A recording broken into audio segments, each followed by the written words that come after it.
જય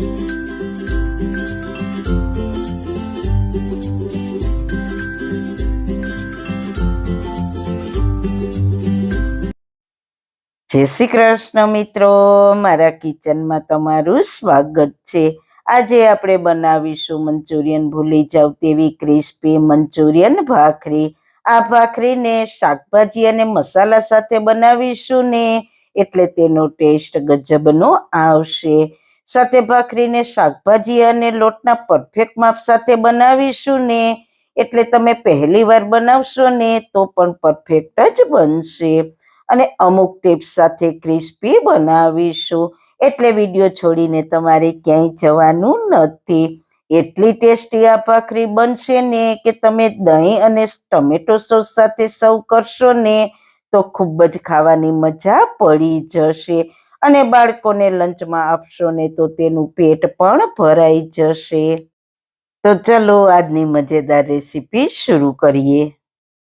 સૌથી પહેલા સુપર ટેસ્ટી મંચુરિયન ભાખરી બનાવવા માટે આપણે શાકભાજીને ચોપ કરવા માટે લઈશું મિક્સર જાર. તેમાં 1 કપ કોબીના રફલી કરેલા પીસને એડ કરી દઈએ અને કોઈ પણ વસ્તુ એડ કર્યા વગર કોબીને ચોપ કરી લઈએ. મિક્સરને આ રીતના પલ્સ ઉપર ચાલુ બંધ કરીને ક્રશ કરી લઈએ. તમે જોઈ શકો છો મસ્ત મજાની કોબી ઝીણી ચોપ થઈ ગઈ છે. ફરી તે જ મિક્સર જારમાં 1/4 કપ ગાજરના રફલી પીસને પણ મિક્સર જારમાં એડ કરીને તેને પણ મિક્સરને પલ્સ ઉપર ચાલુ બંધ કરીને ક્રશ કરી લઈએ. ઢાંકણ ખોલીને જોઈએ તો ગાજર પણ સરસ આ રીતના ઝીણું ચોપ થઈ ગયું છે. હવે ભાખરીનો લોટ બાંધવા માટે એક વાસણમાં 1 કપ ઝીણી ચોપ કરેલી કોબી એડ કરીશું. સાથે 1/4 કપ ગાજરને પણ ઝીણું ચોપ કરેલું એડ કરીશું. અને 1/4 કપ કેપ્સિકમને ઝીણું સમારીને તૈયાર કર્યું છે તે એડ કરીશું. સાથે 1/2 કપ લીલી ડુંગળીનો સફેદ ભાગ અને 1/2 કપ લીલી ડુંગળીના લીલા પાનને ઝીણા સમારીને તૈયાર કર્યા છે તે એડ કરી દઈએ. ને 1/2 કપ ફ્રેશ ધાણા ભાજીને ઝીણી સમારીને તૈયાર કરી છે તે એડ કરી દઈએ. સાથે તીખાસ માટે 2 થી 3 લીલા ઝીણા કટ કરેલા મરચા અને 1 મોટી ચમચી આદુનું છીણ એડ કરીશું. સાથે મસાલામાં સ્વાદ અનુસાર મીઠું, અડધી ચમચી મરી પાવડર, 1 ચમચી સોયા સોસ, સાથે તીખાસ માટે 1 મોટી ચમચી રેડ ચીલી સોસ અને 1 મોટી ચમચી ટમેટો કેચઅપ એડ કરી દઈએ. અને છેલ્લે 1 લીંબુનો રસ એડ કરીને બધા જ મસાલાને શાકભાજી સાથે સારી રીતના મિક્સ કરી લઈએ. તો રેગ્યુલર મસાલા સાથે થોડો soya sauce, red chilli sauce અને ટમેટો કેચઅપ એડ કરવાથી મંચુરિયન ભાખરીનો ટેસ્ટ સરસ આવશે. લીંબુના રસની જગ્યાએ તમે વિનેગરનો પણ ઉપયોગ કરી શકો છો. તો બધા જ મસાલા શાકભાજીમાં સારી રીતના મિક્સ થઈ ગયા છે. હવે લોટમાં 1 કપ ઘઉંનો જાડો કરકરો લોટ એટલે કે ભાખરી બનાવીએ તે લીધો છે. સાથે બાઇડિંગ માટે 1/2 કપ ઘઉંનો ઝીણો રોટલી બનાવીએ તે લોટ લીધો છે. સાથે 1/4 કપ રવો લીધો છે. મંચુરિયન ભાખરીમાં થોડો રવો એડ કરવાથી ભાખરીનું ટેક્સચર સરસ ક્રિસ્પી થશે. સાથે 1/4 કપ ચણાનો લોટ લીધો છે. ચણાનો લોટ થોડો એડ કરવાથી તેનો ટેસ્ટ ખૂબ જ સરસ આવશે. તો મિત્રો મંચુરિયન ભાખરી બનાવવા માટે છે ને એકદમ સહેલું માપ. જેટલા શાકભાજી લીધા છે તેટલો જ આપણે લોટ લીધો છે. હવે બંને સામગ્રીને સારી રીતના મિક્સ કરી લઈએ. તો શાકભાજી લોટમાં મિક્સ થઈ ગયા છે અને લોટમાં સરસ બાઇડિંગ પણ આવી ગયું છે. તો હવે માત્ર 1 થી 2 ચમચી પાણી એડ કરીને ભાખરીના લોટને બાંધી લઈએ. આપણે ભાખરીના લોટમાં શાકભાજી એડ કર્યા છે એટલે લોટ બાંધતી વખતે વધારે પડતું પાણી એડ નથી કરવાનું.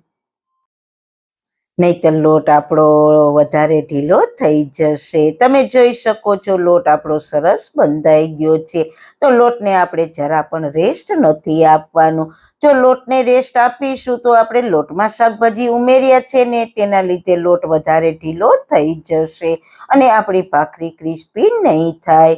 તો હવે બંધાયેલા લોટમાંથી એક નાની સાઈઝનો લુવો લઈ લઈએ અને તેને રાઉન્ડ શેપ આપી દઈએ. હવે વણવાની ઝંઝટ વગર ભાખરી બનાવવા માટે આપણે નોનસ્ટિક તવાને ગરમ થવા માટે મૂકીશું અને તેના પર થોડા તેલને ફેલાવી દઈએ. હવે તૈયાર કરેલા ભાખરીના લુવાને લઈને તવા પર રાખી દઈએ અને આંગળીઓને થોડા પાણીવાળી કરીને લુવાને પ્રેસ કરીને ભાખરી બનાવી લઈએ.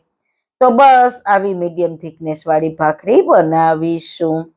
હવે બીજા લુવાને પણ સાઈડમાં રાખીને તેને પણ પ્રેસ કરતા જઈને ભાખરી બનાવી લઈએ. તો વણવાની ઝંઝટ વગર આપણી ભાખરી ફટાફટ તૈયાર થાય છે. હવે ભાખરીને ધીમા ગેસ પર શેકીશું. ભાખરી ઉપરથી થોડી ડ્રાય થાય એટલે સાઈડ ચેન્જ કરીને બીજી બાજુ શેકી લઈએ.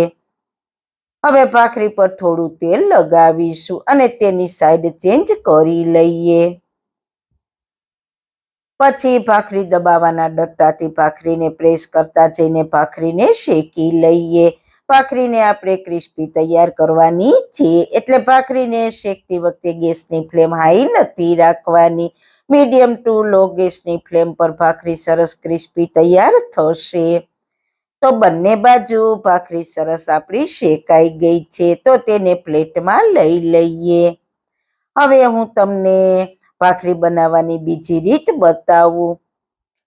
તો તેના માટે પાટલા પર એક પ્લાસ્ટિક રાખીશું અને તેની પર તેલ લગાવી દઈએ.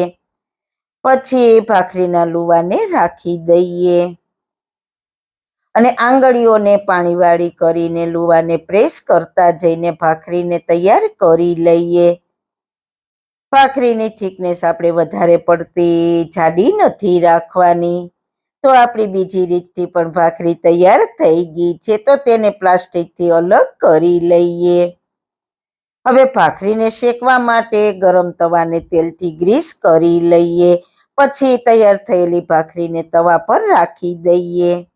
તો ભાખરી થોડી કૂક થાય એટલે સાઈડ ચેન્જ કરી લઈએ અને ભાખરી પર થોડું તેલ લગાવી દઈએ અને ડટ્ટાથી પ્રેસ કરતા જઈને ક્રિસ્પી તૈયાર કરી લઈએ. ભાખરીને કૂક કરતી વખતે ગેસની ફ્લેમ ધીમી રાખીશું તો જ આપણી ભાખરી ક્રિસ્પી તૈયાર થશે. આપણી બધી જ ભાખરી બંને બાજુ શેકાઈને એકદમ ક્રિસ્પી તૈયાર થઈ ગઈ છે તો તેને પણ પ્લેટમાં લઈ લઈએ. તો જોતા જ ખાવાનું મન થઈ જાય તેવી બની છે ને બાકી મંચુરિયન ભાખરી. તો ચોક્કસ એકવાર ટ્રાય કરજો. તો તૈયાર થયેલી ભાખરીને દહીં અને ટમેટો કેચઅપ સાથે સર્વ કરીશું. તો મંચુરિયનને પણ ટક્કર મારે તેવી મંચુરિયન ભાખરી એકવાર બનાવજો. ઘરના બધાને ખૂબ જ ભાવશે. તો મિત્રો તમારા શરીરને એવું ભોજન આપો જેનાથી તે સ્વસ્થ, સક્રિય અને ખુશ રહે. બસ આજના વિડીયોમાં આટલું જ. તો મિત્રો તમને મારી આજની રેસીપી કેવી લાગી? જો સારી લાગી હોય તો પ્લીઝ તમારા ફ્રેન્ડ્સ ફેમિલીમાં શેર કરજો ને મારી ચેનલને સબસ્ક્રાઈબ કરજો. ફરી મળીશું એક નવી જ રેસીપી સાથે, નવી વાતો સાથે. ત્યાં સુધી બધાને મારા જય શ્રી કૃષ્ણ. વાળના તમામ પ્રકારના પ્રશ્નો સોલ્વ કરતું 42 જડીબુટ્ટીઓથી બનાવેલું ઔષધિ તેલ જે અમે લોકો જાતે જ ઘરે તૈયાર કરીએ છીએ, કોઈ પણ કેમિકલ્સના ઉપયોગ વગર, બિલકુલ નેચરલ છે. 42 જડીબુટ્ટીઓ ભેગી કરીને લોખંડની કડાઈમાં ઔષધિ તેલ તૈયાર કરવામાં આવે છે. જો તમારે ખરીદવું હોય તો તેના ઓર્ડર અમે લઈએ છીએ. ઓર્ડર કન્ફર્મ કરવા માટે વોટ્સએપ નંબર સ્ક્રીન પર જોઈ શકો છો. જો તમારે આ તેલનો પૂરો વિડીયો જોવો હોય તો તમને આ ચેનલ પર મળી જશે અને ડિસ્ક્રિપ્શન બોક્સમાં લિંક પણ મૂકેલી છે.